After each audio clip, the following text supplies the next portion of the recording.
this event can actually take place by early October, but it will depend on weather conditions. And I remind everyone, and this is a fact of the matter that I challenge anyone to investigate. It's the purpose of our site. The climate engineers, those who control the climate, which includes our country and many others around the globe, decide when the rain will come or not. And if you don't believe this, I challenge you to examine the NASA satellite images of what's occurring off the North American West Coast every single day.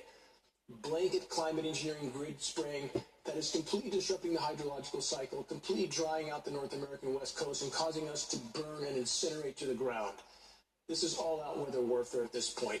More on that in a few moments. Jim Fair, the organization that has been an incredibly valued ally in the fight to expose and halt climate engineering. There's a fully stocked geoengineeringwatch.org awareness booth at every Jim Fair event. Free materials. You can get into the event free if you're there to get those materials and help us to sound the alarm. This week, Sacramento started yesterday, ends tomorrow at the Scottish Rite Center in Sacramento. Go to the Jim Fair homepage and get more details. Next week, Jim Fair event Santa Barbara, California, August 17th through August 19th at the Earl Warren Showgrounds. Following week, massive Jim Fair event, Costa Mesa, California, August 24th through August 26th, Orange County Fair and Event Center. Again, fully stocked geoengineeringwatch.org awareness booth at every event. You can get in free if you're getting materials. Help us to sound the alarm. Now, there's no chance that I'll be able to cover all the ever more dire headlines that are unfolding, but I'll try. And I'll absolutely repeat necessary reminders on what each of us can do. No, what each of us must do to help sound the alarm and correct our current course of certain near-term planetary omnicide. That's a mathematical fact in the current course, becoming ever more evident as some of the headlines I'm about to cover will allude to, not because these media sources want to tell the truth, but because they can no longer hide it.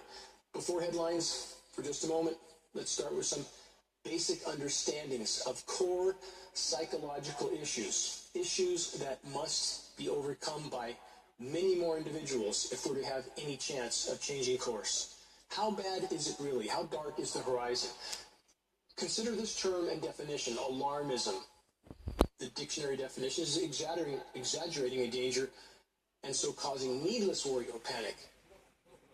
Really, in this case, let's consider what we face. Let's see if that term is appropriate or completely inappropriate.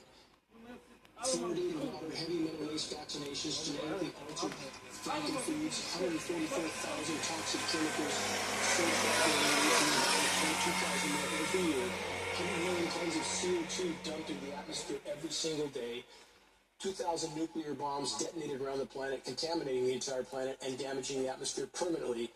Nuclear power plants, not just Fukushima, are leaking all over the globe, permanent contamination.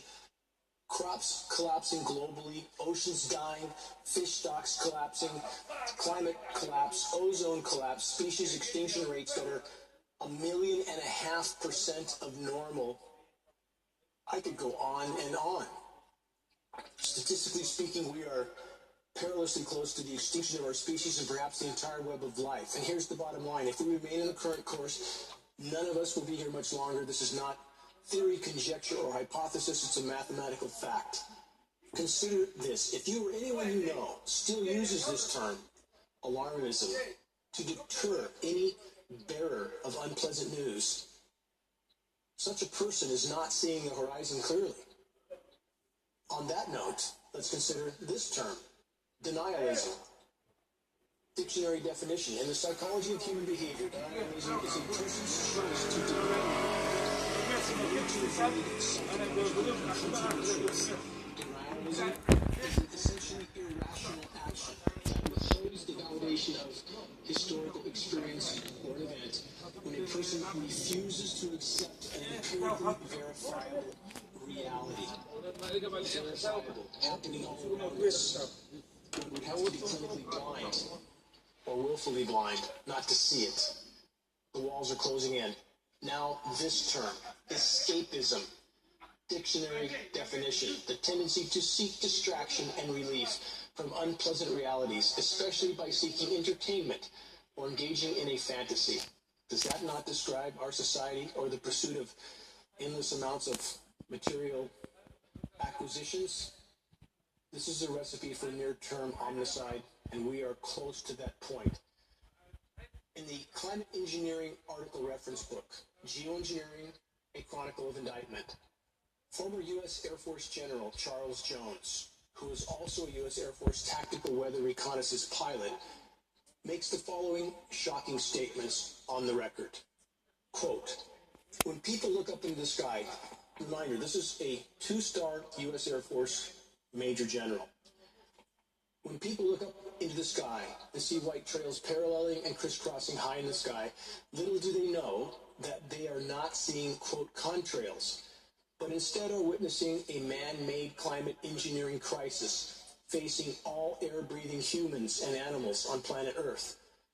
These white aircraft spray trails are the result of scientifically verifiable spraying of aluminum particles and other toxic heavy metals, polymers, and chemicals.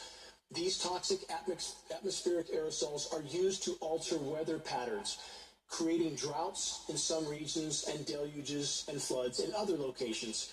Even extreme cold can be created by climate engineering under other conditions.